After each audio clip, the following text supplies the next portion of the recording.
Baik, jadi dalam materi ini saya meminta ChatGPT untuk menemukan jurnal terkait proses siklus sel dan menyertakan sumber yang terpercaya.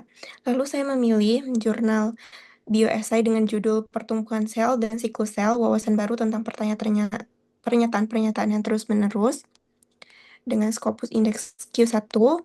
Lalu saya menanyakan ChatGPT terkait rumusan masalah, yaitu bagaimana sel mempertahankan hemostasis ukuran di tengah variasi lingkungan. Dalam GPT, di jawabannya terdapat penelitian menunjukkan bahwa sel memiliki mekanisme kompensasi. Sel yang lahir kecil biasanya memperpanjang G1 untuk tumbuh lebih lama sebelum membelah, sementara sel besar justru memperpendek G1. Regulasi ini kemungkinan memperlibatkan MAPK P38 yang berperan dan memperpanjang fase G1 agar sel kecil dapat mencapai ukuran minimum sebelum masuk fase S. Selain itu, mekanisme translasi protein tertentu seperti Cyclin E dan E2F1 yang dikendalikan oleh mTOR dan faktor translasi khusus, misalnya DDX3, juga berfungsi sebagai sensor pertumbuhan. Dengan cara ini, sel mampu menyeimbangkan variasi ukuran akibat kondisi lingkungan sehingga tercapai hemostasis ukuran. Nah, kesimpulannya dari rumusan masalah ini adalah pertumbuhan sel dan siklus sel bukanlah dua proses terpisah, tetapi saling terikat melalui mekanisme kompleks seperti dilusi inhibitor, akumulasi aktivator, dilusi metabolik, serta model growth sensor. Lalu saya mencari jurnal pembanding terkait rumusan masalah ini. Ini ya gambarnya.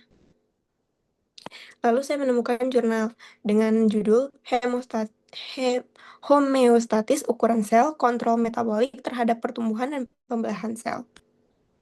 Dengan Scopus indeksnya Q1, lalu saya meminta ChatGPT untuk menjawab pertanyaannya.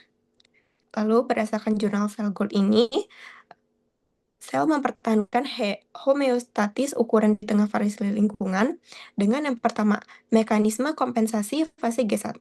Sel lahir ukuran kecil akan memperpanjang fase G1 agar punya waktu lebih lama untuk tumbuh sebelum memasuki fase S. Lalu ada juga peran jalur penyisahan, signaling pathways. Jalur MAPK P38 ini berfungsi sebagai sensor stres dan ukuran sel. Aktivasi P38 pada sel kecil ini memperpanjang G1, memberi kesempatan tumbuh hingga mencapai ukuran minimal yang sesuai untuk pembelahan.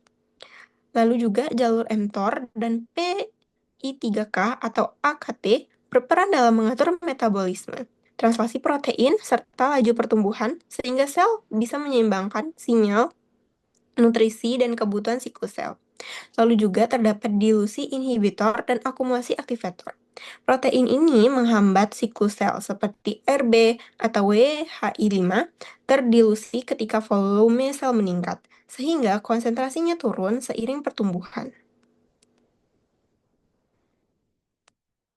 Lalu yang terakhir ada homeostatis melalui kombinasi model kontrol ukuran. Sel ini tidak bergantung pada hanya satu model, sizer, other, atau timer, melainkan kombinasi. Dengan cara ini, sel bisa menyesuaikan baik waktu siklus maupun laju pertumbuhan agar ukuran akhir tetap seragam meskipun nutrisi, faktor pertumbuhan, atau kondisi lingkungan lain berubah. Terima kasih.